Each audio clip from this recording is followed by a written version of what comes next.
Okay, let's take a look at the position. This is from a famous game by the legendary chess world champion Vishy Anand. Great strategist, great tactician, deep understanding of the game.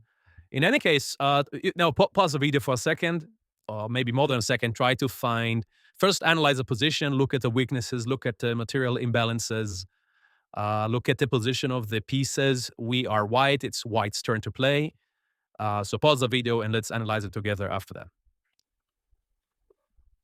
Okay, so I hope you had the chance. Now, let's quickly analyze the position. In terms of material, it seems very equal. We have one rook, one queen, compared to the black queen, one bishop, and white has one knight. Pieces in terms of pawns, 1, 2, 3, 4, 5, 6. Black has 1, 2, 3, 4, 5, 6. Okay, so material wise, it seemed that the position is very equal, but I can tell you that white has a much better position.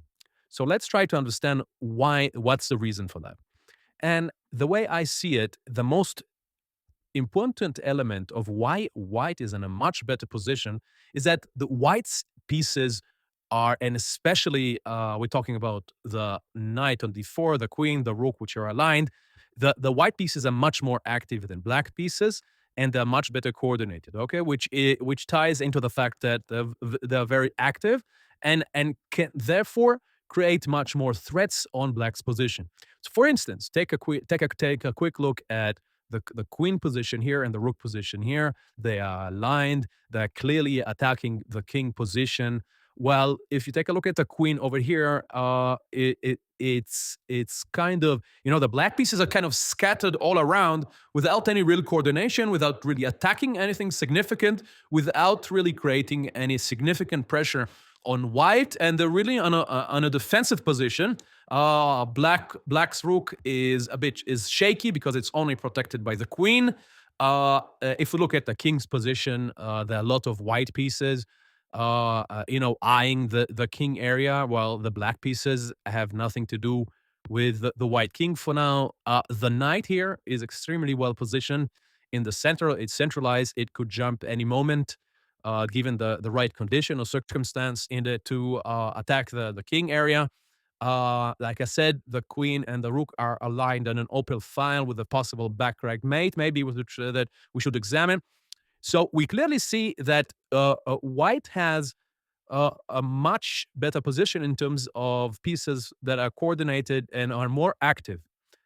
And now, as white, you want to take advantage of this position. So, of this advantage. So let's take a look at checks, capture, threats. So I'm not going to go over all the possible, checks, like, I don't know, capturing the bishop here, which would be ridiculous, or capturing the rook. Then we're just gonna, lose the queen. We're not going to look at that. That's obvious, and I'm not going to waste your time. We want to take a look at really powerful moves. So I don't see any significant checks right now, or significant capture that we can which could increase our advantage.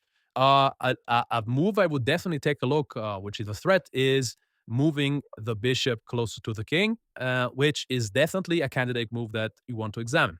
Now, the threat here is that it could capture the rook, and it's well protected because we have the queen and the rook protecting the knight, and we only have two attackers.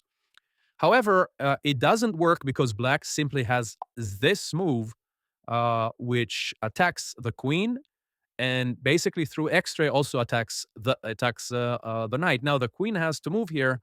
I don't know. Let's say it captures the pawn over here, and now black have three attackers and only two defenders. So black can take the knight, and we totally lost our position.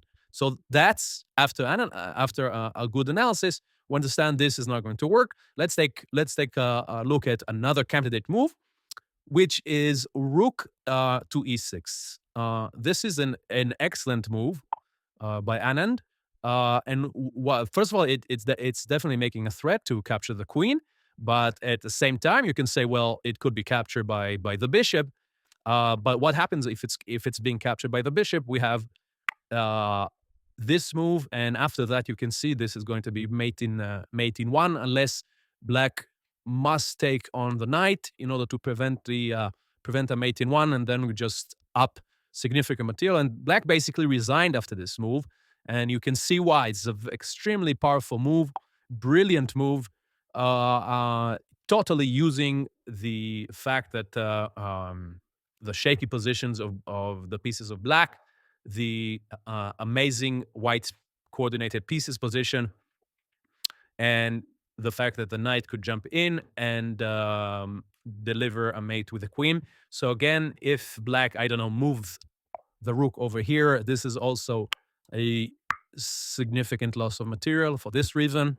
So pretty much black, if takes, is forced to take on the knight, and basically this is game over.